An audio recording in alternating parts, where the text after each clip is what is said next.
The first 10 years of this century, we have had three major crashes. In 2000 was the dot-com crash, followed by the 2006 real estate subprime crash, and then 2008, the banking crash. The question is this next?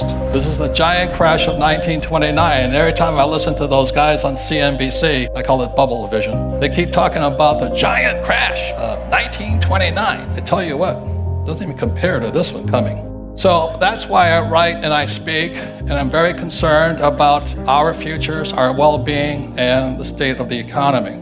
But not long ago, I wrote that the best time to prepare for a crash is before a crash. The biggest crash in world history is coming. That got a lot of news. That's the big news. The good news is the best time to get rich is during a crash. The bad news is the crash will be a long one, which is for me good news too. There's something about being old that is good. What I have is I've actually lived through history. The S&P 500 is really the S&P 7, and it's being held up by Treasury Secretary Yellen and Powell. So there's no correlation between the economy and what Yellen and Powell are doing. I said one more thing is that I'm a little strange in that I like crashes.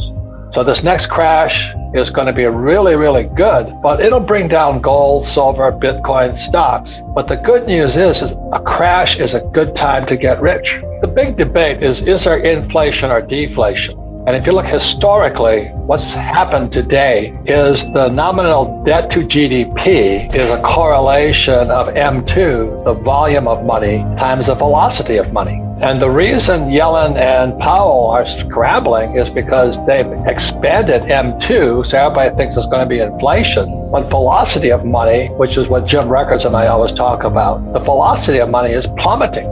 People are not spending. So they pump all this money in, prices go up. Meanwhile, the Asians are catching up now that the ports are finally open. So it is transitory inflation. But the problem is we're stacked with this massive debt, and all it's done is bump up the stock market and real estate market.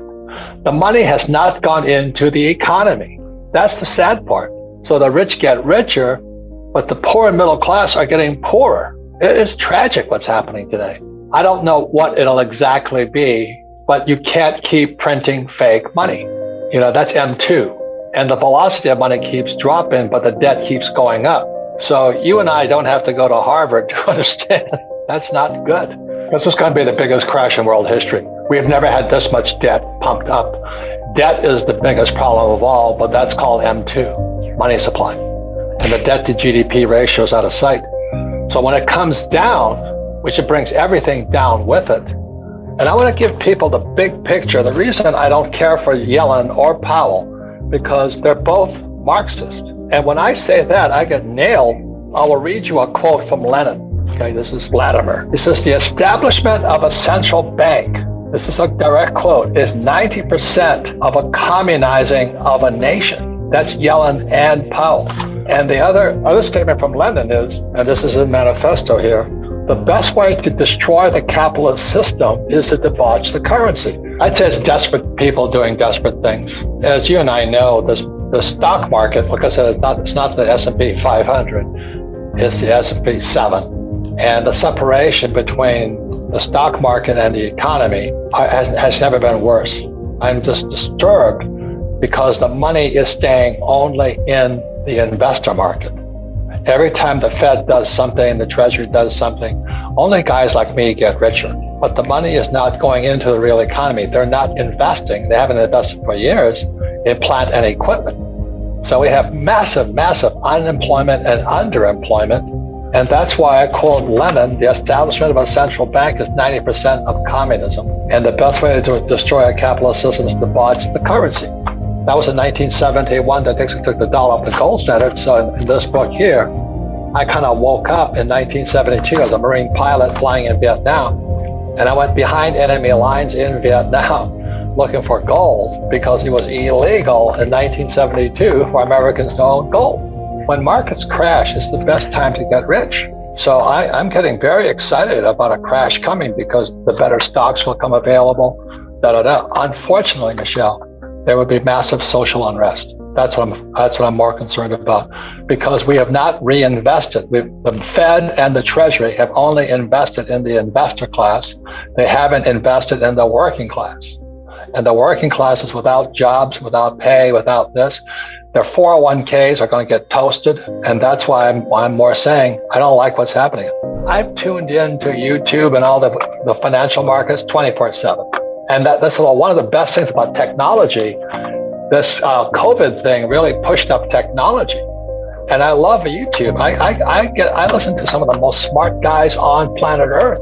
And I was listening to Lacey Hunt, and he's talking about deflation. Then I listen to Rickards, and he talks about deflation. And Yellen and Powell, who work for the Fed and for the Treasury, they both worked for the Fed, which again is a communist organization. They'll say so in here. Time to wake up is what I'm saying. You know, most parents say to their kids, go to school and save money and work hard. But in 1970, when I graduated from school, $1 million at 15% interest earned me $150,000 a year. Now, you could live on $150,000 a year back then. The other thing that's happening, when people's incomes go down, they become dependent. Now, the US government tells us that poverty has been beaten in America. Well, maybe poverty has been beaten, but what has increased is the entitlement mentality. The attitude that the government and other people should take care of me. So anyway, the reason inflation is going to wipe out people is because the average person is a consumer. So everybody talks about, I want to, T-bone steak is this now, and gasoline's this, and toilet paper's that, and all this. But that's because Biden and company and the Fed are protecting the bankers. That's why I feel for the working class people. I think it's criminal that our school system is part of Marxism. There's no financial education in schools, and it's not a mistake. So I've been saying this since, my first book was, if you want to be rich and happy, don't go to school. This was long before Rich Dad Poor Dad. But today we can see what's happening. And people are still saying, it's because the container ships aren't being discharged in Long Beach Harbor and all that. And I went to school. I can drive those ships. I have a third mate's license to drive ships and fly planes. But anyway, it's all BS.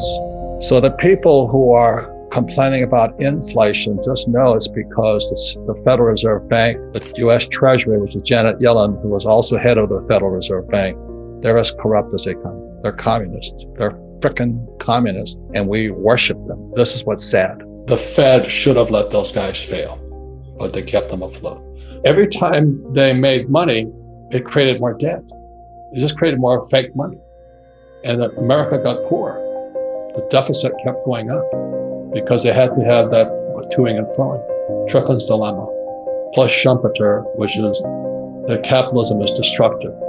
The whole system is based upon if a dollar comes in, they've got to lend it out. And the collateral's going bad now. So that's why he says it's going to be deflation, not inflation. But the Fed has got to keep the illusion that there's inflation.